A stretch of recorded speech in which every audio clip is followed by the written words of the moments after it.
우리 한 주간 동안 이제 화요일 날 우리 여기 인천공항에서 출발을 해서 델리 공항에 이제 저녁에 도착을 했고요. 델리에서 하룻밤 이렇게 묵고 그 다음 날 새벽에 출발을 해서 또 2시간 반 비행기를 더 타고 비자야 와다라고 하는 곳에 가서 이렇게 이제 복음을 전하는데, 실제로 이제 복음 전한 날은 이제 수요일 날 점심을 먹고 나니까 오후 3시, 그러니까 우리 시간으로 6시 반이 돼서 우리가 이제 3시간 반 정도, 우리나라가 시간이 좀 빨라요. 그래서 이제 6시 반에 돼서 너무 이제 그 수요일 날 한 곳을 방문하기로 했는데 방문을 못했고요. 그날은 쉬고, 그다음에 이제 목요일 날, 금요일 날, 토요일 날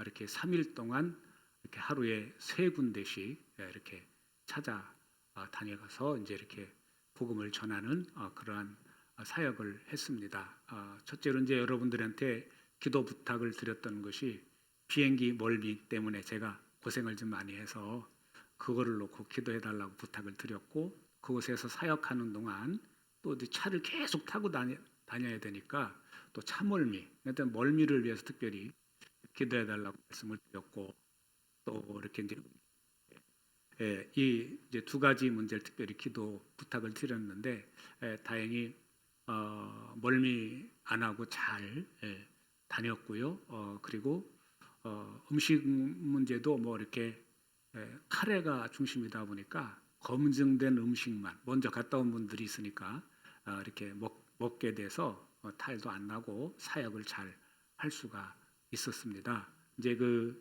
다니면서 보시면 알겠지만 이제 차 타면서부터 그 영적 전쟁을 합니다. 막 기도하고 찬송하고 그리고 그 장소에 가서 또 이렇게 잠시 기도하고, 또 사람들 모여 있지만 또 오는 사람들 놓고, 그래서 주로 장소가 어려운 환경 속에 있는 그런 분들인데, 제가 가면서 느꼈던 점은 그 한국 사람이 온다고 그러니까 이렇게 이제 사람들이 모여서 또 앉아서 이야기를 들어주고, 또 들으면서 예수님을 영접해 하겠냐라고 질문하니까 다들 이렇게 손 드는 사진 보셨죠?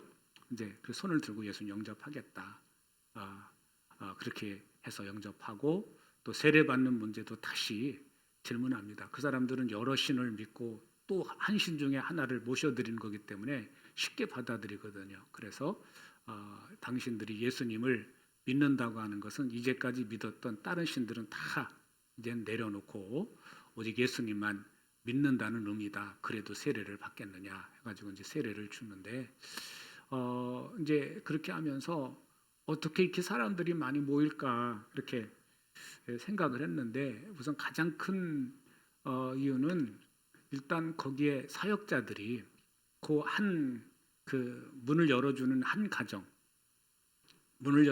가정을 위해서 여러 번 그 지역을 방문하고 또 방문해서 그 한 가정을 오픈하게 되면 그 가정에 가서 이렇게 복음을 전하면은 한국 사람들이 당신들 만나기 위해서 10시간을 넘게 비행기 타고 여기까지 왔다.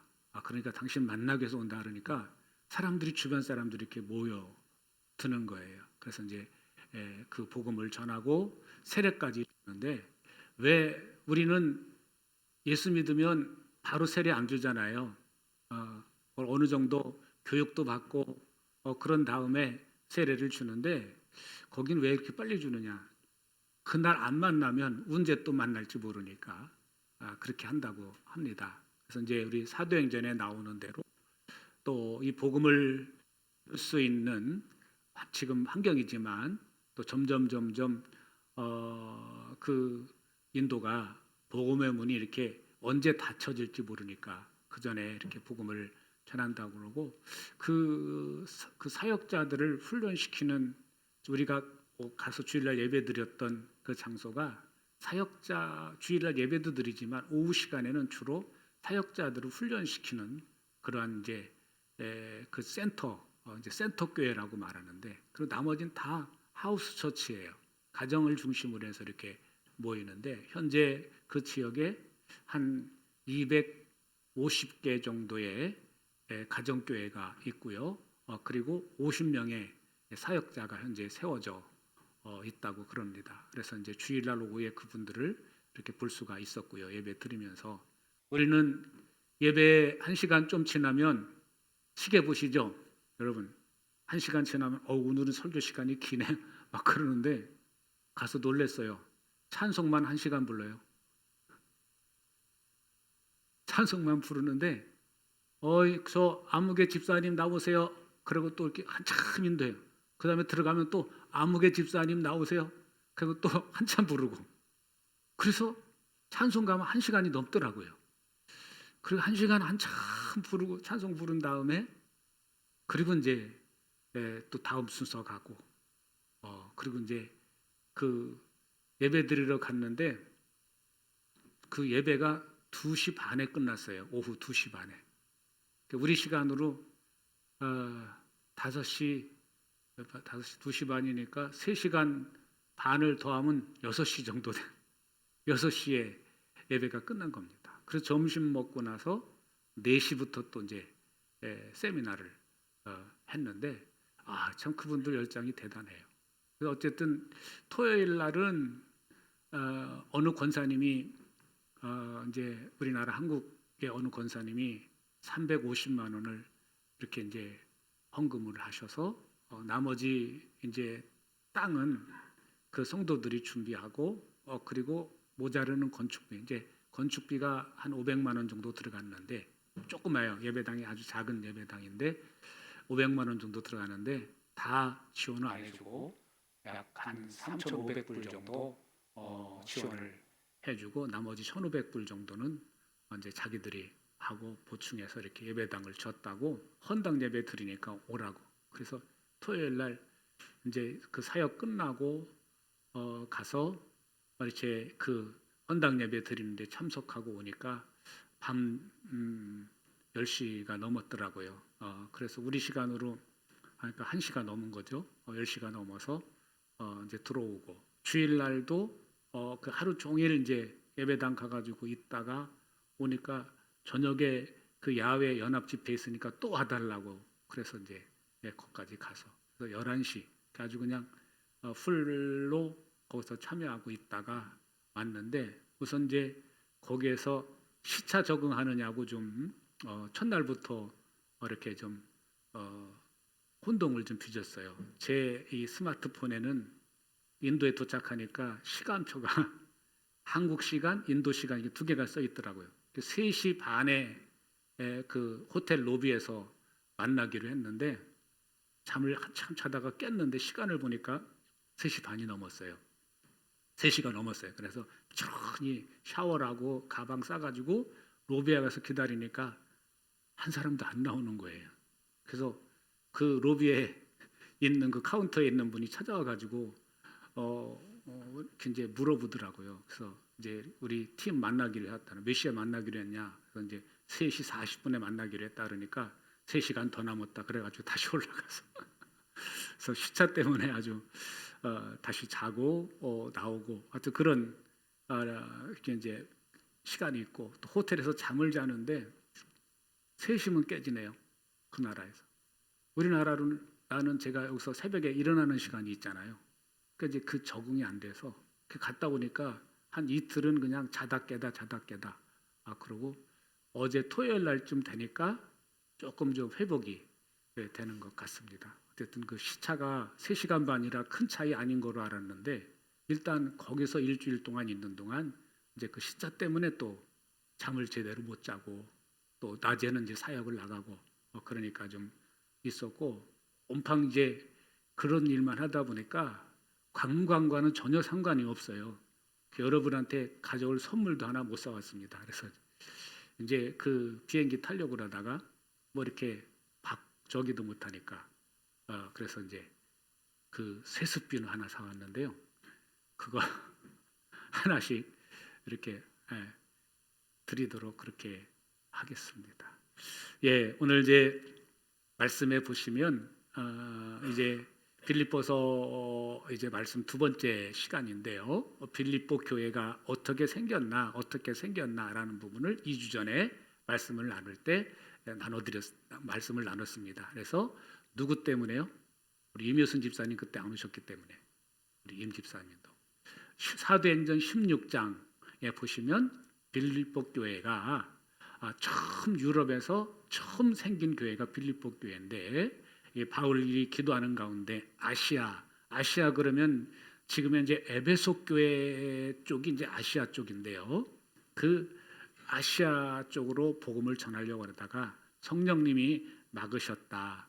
그래서 이제 기도하는 중에 마게도냐 사람이 손짓하면서 와서 우리를 도와달라라고 하는 음성을 듣고 환상을 보고 하나님이 나를 저 마게도냐 쪽으로 인도하시는구나. 그래서 건너간 첫 번째 성이 빌립보 성입니다. 지금 요즘 말로 말하면 이제 시죠. 빌립보 시라고 하는 곳에 복음을 전했는데 그곳에는 유대인들이 모이는 회당이 없어서 기도처를 이제 주일날이 돼서 기도할 장소가 마땅치 않으니까 해변가로 가서 기도하다가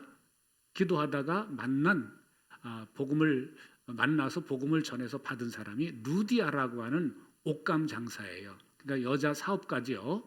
여성 사업가를 만나게 되고 루디아가 마음문을 열고 복음을 받아들이게 되고 루디아의 가정이 요즘으로 말하면 이제 하우스 처치가 된 거죠. 하우스 처치가 돼서 그 가정을 중심으로 이제 교회가 시작이 됐고 또 한 가정은 이제 간수의 가정이죠. 간수의 가정이 복음을 받아들여서 이 두 가정을 중심으로 빌립보 교회가 시작이 되었는데 이 빌립보 교회는 이제 유럽에서 첫 번째 세워진 교회라 그런지 이 바울과의 각별한 관계를 맺고 있는 것을 볼 수가 있습니다. 그래서 여러 번 바울이 가는 곳마다 쓸 물건들 또 쓸 필요한 것들을 공급해 주는 역할을 했고 또 오늘 함께 읽은 말씀에도 보면 특별히 이 빌립보에 있는 성도들에게 관심을 가지고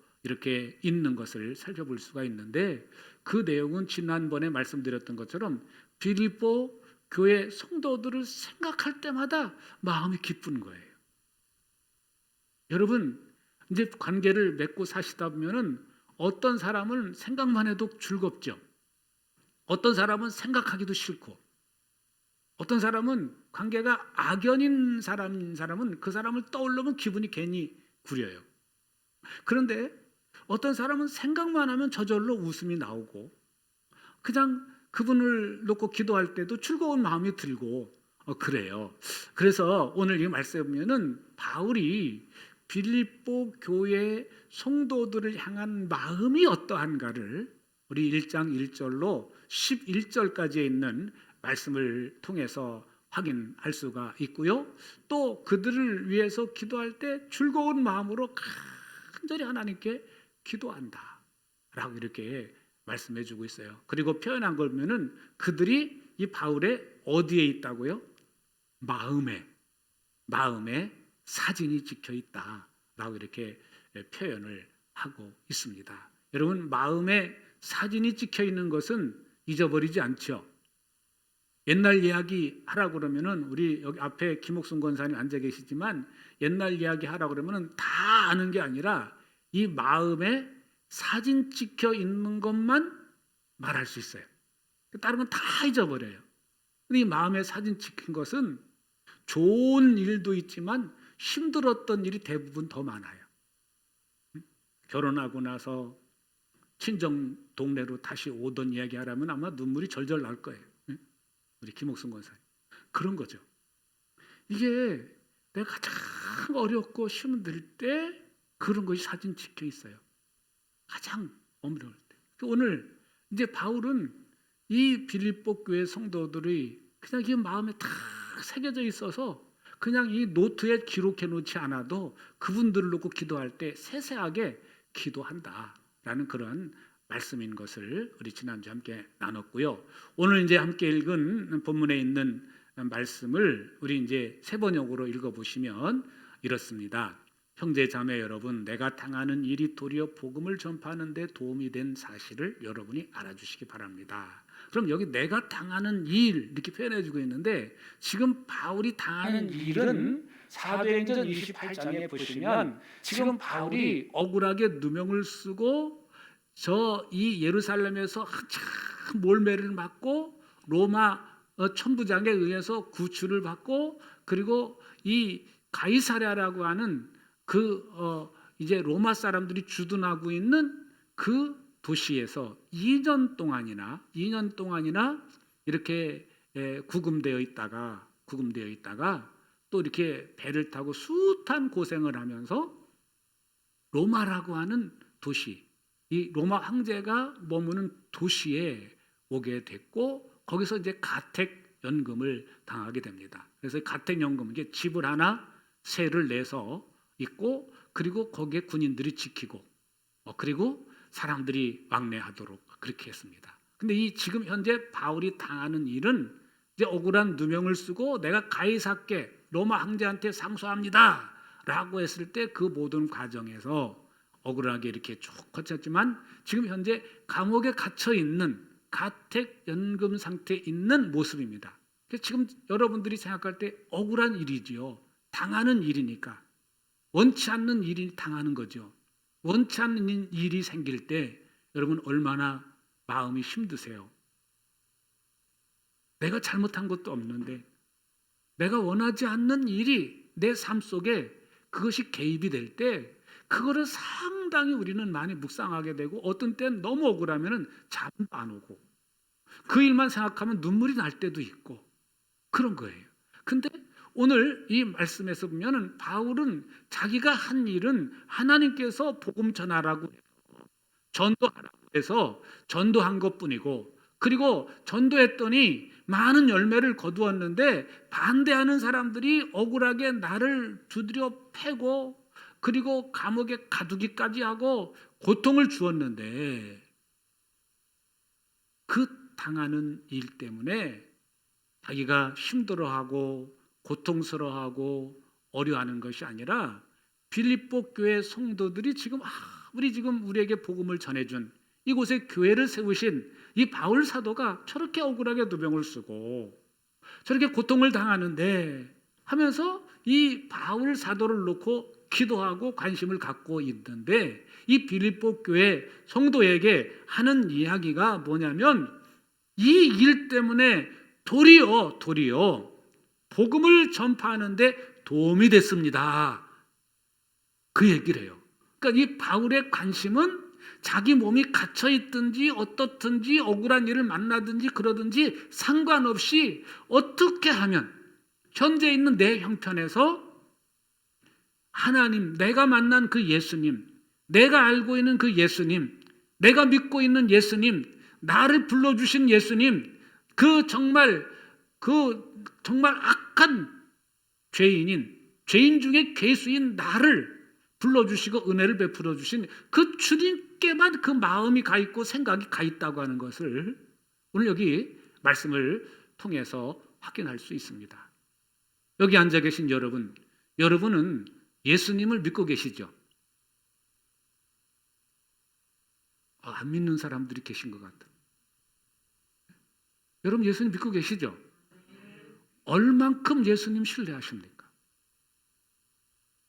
우린 예수님 믿습니까? 라고 말하면 내가 예배드릴 예수님 믿으니까 예배당에 나왔지 뭘 새삼스러운 질문하셔, 목사님 이상하시네, 이렇게 생각할 수 있지만 내가 믿는 예수님을 내가 얼만큼 내 삶 속에서 인정하고, 얼만큼 내가 그 예수님을 신뢰하고, 얼만큼 내가 그 예수님의 인도를 받기를 원하고 사모하고 사느냐, 그거는요 너무너무 중요해요. 왜냐하면 여러분들이 예수님을 신뢰하는 만큼 여러분들의 삶 속에서 이런 일도 만나고 저런 일도 만나고 이런 환경 속에도 있고 저런 환경 속에도 있을 것인데, 그 환경 속에서도 내가 억울한 환경 속에 있다 하고 내가 극한 환경 속에 있다 할지라도 예수님이 내 삶의 주인이라는 것이 인정되어지면 해석을 다르게 할 수 있다는 겁니다. 오늘 분명히 이 바울이 당한 이 환경은 좋은 환경은 아니죠. 매여 있고 내가 함부로 어디 마음대로 돌아다닐 수 없고 하는 그런 정말 가택 연금 가운데 있는 그런 형편인데도 불구하고 가만히 기도하면서 생각해 보니까 하나님이 내가 돌아다니는 것이 힘들다고 하나님이 이제는 나를 편안하게 호텔에 머물게 하시고 사람들을 보내주시네? 그렇게 해석한 거예요. 이게 이렇게 해석이 되는 게 쉽지 않은 문제입니다. 바울이 가만히 기도하면서 보니까 하나님이 나를 이제 고생했다고 그만 돌아다니게 하시고 이제는 여기에 나를 앉혀놓고 사람을 불러서 복음을 듣게 하시네? 여러분, 그래서 전도가 꼭 전도지 들고 다니면서 예수 믿으세요, 예수 믿으세요, 예수 믿으세요. 그것도 전도지만 그것도 전도지만 내가 가정에서 있을 때 찾아오는 그 사람들, 만나는 그 사람들, 내가 일을 통해서 만나는 그 한 사람 한 사람이 전도 대상자라고 하는 사실을 우리는 기억해야 됩니다. 바울은 그렇게 생각을 했어요. 당하는 일이 오히려 복음 전파하는데 도움이 됐다고 하는 사실을 내가 깨달았습니다. 그 사실을 여러분들이 알아주시기 바랍니다. 여러분, 내가 억울하게 감옥에 온 거, 감옥에 가택연금 당한 것 때문에 여러분들 이제 그 정말 긍휼히 여기고 불쌍히 여기고 그럴 것이 아닙니다. 하나님께서 이 상황을 이렇게 만들어 주셨습니다. 여러분, 그렇게 아시기 바랍니다. 그렇게 얘기를 하는 거예요. 다음 절 보시면 뭐라고 얘기할까요? 13절 보시면 같이 보실까요? 곧 내가 감옥에 갇힌 것이 그리스도로 말미암은 것이라는 사실이 온 친위대와 그 밖의 모든 사람에게 알려졌으므로. 그러니까 이 감옥에 갇힌 것이 뭐라고요? 예수님 때문에. 바울이 어떤 강도짓을 하고 도둑질을 하고 살인을 하고 그래서 감옥에 갇힌 것이 아니라 그 바울이라고 하는 사람이 많이 배웠다는 사람인데 정말 예루살렘에 유학까지 와가지고 가말리엘이라고 하는 그런 유명한 스승 밑에서 훈련받은 교육받은 정말 인텔인데 정말 똑똑한 사람인데 많은 학문을 연구한 사람인데 그 사람이 감옥에 갇혔대. 그런데 그 사람이 예수를 믿고 예수님 때문에 감옥에 갇혔다네. 글쎄 도대체 그 예수가 어떤 분이길래 저 인간이 그렇게 많고 똑똑한 인간이 어떻게 그 예수 때문에 미쳤어? 그 사람이 믿는 예수가 도대체 어떤 건지 좀 궁금한데 한번 얘기 좀 들어보자. 소문이 퍼져가지고 다 와서 당신이 믿는 예수가 도대체 어떤 사람이요? 어떤 분이요? 라고 관심을 갖게 됐다는 거예요. 할렐루야. 여러분, 우리는 삶을 살아가면서 돈 없으면 못 살죠. 그죠? 필요합니다. 돈은요, 우리가 이 땅에 사는 동안에 꼭 필요해요. 없으면 그래서 불안해요. 돈이 없으면 내가 일해야 돼요. 땀을 흘리고 수고해야 돼요. 성경에서도 이 땅에 사는 동안 부지런하라고 그렇게 가르쳐주고 있습니다. 열심히 수고하라고, 열심히 땀 흘리고 일해라고. 그런데 우리가 살아가면서 자꾸 이 돈 하다 보면은 어느 순간 돈이 주인이 되어버린다는 사실. 그래서 돈이 주인이 되면 돈 때문에 주일 예배도 빠지게 되고 돈이 가장 1번이 되면은 돈 때문에 내가 주님으로부터 멀어지게 될 수 있다는 사실을 우리 기억해야 됩니다. 여러분, 그래서 적어도 이 땅에 사는 동안에 여러분들이 어떤 모습으로 사는지는 모르지만 적어도 여러분 하나님께 드리는 시간만큼은 제대로 드리실 수 있기 바랍니다. 그 가장 기본적인 부분이 예배입니다. 전 늘 여러분들한테 말씀을 드리면서 예배가 두 가지라고 말씀을 드렸습니다. 하나는 우리가 함께 모여서 드리는 연합 예배, 우리 공동으로 예배 드리는 공동체 예배가 예배죠. 그럼 이 예배를 통해서 우리가 얻는 것이 뭐죠? 내 믿음을 세우는 장소입니다. 내 믿음을 점검하는 장소입니다. 내가 말씀 밖에 있는가 없는가를 확인하는 장소입니다.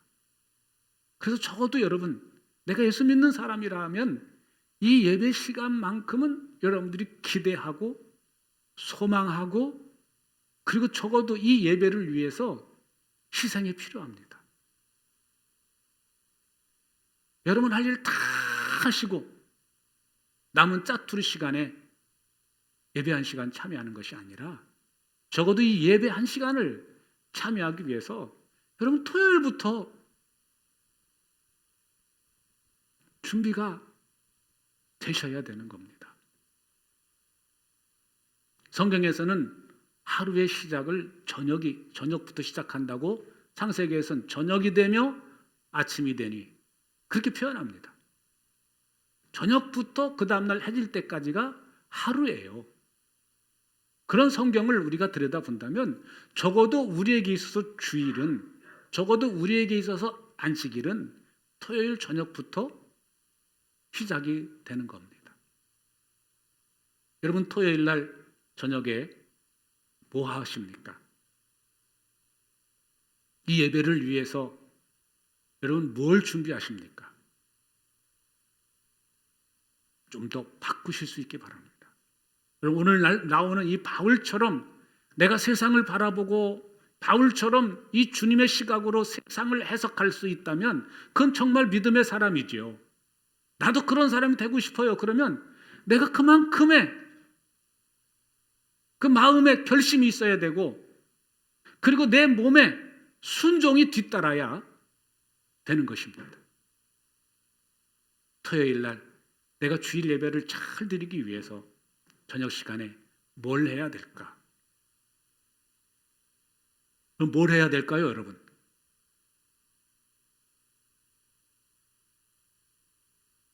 여러분들이 한번 스스로 생각하셔서 내가 적어도 주일 예배 잘 드리기 위해서 내가 이 정도는 토요일 날 시간을 하나님께 올려야 되겠다. 그런 마음을 정하시고 순종해 나가신다면 오늘 이 함께 드린 이 예배 시간이 여러분에게 가장 기억에 남는 그런 시간이 될 것입니다. 두 번째 예배는 삶의 예배를 말씀을 드렸죠. 삶의 예배. 내가 주일날 예배 드리고 한 주간의 삶을 주님과 관계없는 삶을 사실 수도 있고 주님을 주인으로 인정해드리고 삶을 사실 수도 있습니다. 그럼 어떻게 하는 것이 주님과 관계없는 것이고 어떻게 사는 것이 주님과 관계 있는 것이냐? 이 일은 똑같습니다. 여러분들의 하는 일이 그대로 하면서도 주님을 인정해드리는 방법은 주님께 올려드리는 거죠. 내 시간을. 주님, 이 시간 내가 주님께 올려드립니다. 내 사람 만나는 사람, 일하면서만 관계되는 모든 일들을 주님, 어떻게 하면 내가 이 일을 통해서 하나님께 영광을 돌릴 수 있을까요? 그 부분을 우리가 순간순간 주님을 바라보고 의식하고 살 때 내가 삶 속에서 주님과 함께 동행하는 삶을 살 수가 있는 줄로 믿습니다. 그것을 가장 잘했던 성경의 인물 가운데 하나가 요셉입니다. 요셉은 억울하게 감옥 속에 들어가 있음에도 불구하고 그 가운데서도 성경에서는 하나님의 손이 함께했다. 그렇게 말씀해주고 있죠. 그럼 어떻게 해서 하나님의 손이 요셉과 함께 할 수 있었을까라는 것을 보면 그가 그 술 가는 장, 떡 가는 장의 대화 장면을 통해서 우리가 알 수 있습니다. 딱 보니까 이 그들을 섬기라고 그 간수장이 이야기를 했는데 섬기는데 딱 보더니 그 사람들의 표정을 다 읽어요. 아이고 얼굴을 보니까 안색이 안 좋으신데 어젯밤에 뭔 일이 있었습니까? 그 물어보지 않습니까? 그러니까 이제 그분들이 얘기를 하죠. 무슨 꿈을 꿨는데 괴상한 꿈을 꿨다. 그것 때문에 우리가 걱정하고 고민하고 있다. 그래서 얼굴 표정이 안 좋다. 이야기를 하죠. 그럴 때 요셉이 또 뭐라고 말하죠? 걱정하지 말고 얘기해 주세요. 해몽은 누구에게 있다? 하나님께 있습니다. 하나님께 해몽이 있지 않습니까? 얘기하세요. 그래서 그거를 얘기를 해요. 그러니까 어떤 일을 만날 때, 상대를 어떤 도와줄 때 이 요셉이 하나님을 잊어버리지 않아요. 그러니까 그 감옥 속에, 그 억울한 상황 속에 있으면서도 요셉은 하나님과 교통하고 있었다고 하는 사실을 확인할 수가 있습니다. 요셉은 삶 속에서 늘 하나님과 동행하는 삶을 살았던 것을 우리 확인할 수 있는데, 오늘 여기 말씀에서도 나와 있는 것을 보면 이 해석이 달라질 수밖에 없는, 의구 이 감옥 속에서 내가 이 억울함을 언제 풀고 나갈 수 있을까? 그거를 묵상하고 있었다면 절대로 이런 해석이 나올 수가 없는 문제입니다. 여러분 삶이 힘들고 어려운 환경에 있는 분도 있고 여러 가지 많은 나름대로의 근심거리들, 걱정거리들이 있는 분들이 계실 겁니다. 그런데 그거를 그 문제에 집중하게 되면은 해석이 안 나와요. 억울하다는 생각, 한숨이 나오고 그럴 수밖에 없습니다. 그런데 이 문제를 놓고 위를 바라보고 기도하실 때 하나님께서 다른 방향을 볼 수 있도록 우리의 눈을 열어주시고 귀를 열어주실 줄로 믿습니다. 적어도 바울은 늘 기도하는 사람이었기 때문에 이렇게 하나님께서 주시는 해석 방법을 통해서 세상을 바라볼 수 있는, 현재 자신의 상태를 바라볼 수 있는 그러한 능력이 생겼는 줄로 압니다. 그래서 빌립보 교회 성도들에게도 이렇게 해석을 했던 것이죠. 14절 말씀 보시면 주님 안에 있는 형제 자매 가운데서 많은 사람이 내가 갇혀 있음으로 말미암아 더 확신을 얻어 말씀을 겁없이 더욱 담대하게 전하게 되었습니다. 그러면서 다음 절 한 절 더 보십니다. 15절 그리스도를 전파하면서도 어떤 사람들은 시기하거나 다투는 마음으로 하고 어떤 사람들은 좋은 뜻으로 합니다. 자, 여기는 말씀에 보면 이 주님 안에 있는 형제 자매들 가운데서 많은 사람들이 어떤 생각을 하고 있냐면 우리 바울 사도가 감옥에 갇혀 있어서 더 이상 복음을 전할 수가 없으니 우리가 바울 사도 대신 우리가 입이 되고 발이 되고 손이 되자. 그래서 그 대부분의 많은 사람들이 그 선한 마음을 가지고 우리가 대신 바울 사도 대신 우리라도 전하자. 그래서 열심히 그런 선한 마음을 가지고 복음을 전하는 사람이 있었던 반면에 일부는 잘됐다. 저거 바울 맨날 저 복음 전하는 그 이유가 목적이 자기 인기 급상승하려고 자기 많은 그런 쪽으로 해석하는 거예요. 그러니까 우리가 주님의 일을 하면서도 자꾸 비교를 하시게 되면 문제가 돼요. 마음에 주님 주시는 평안을 빼앗길 수 있습니다.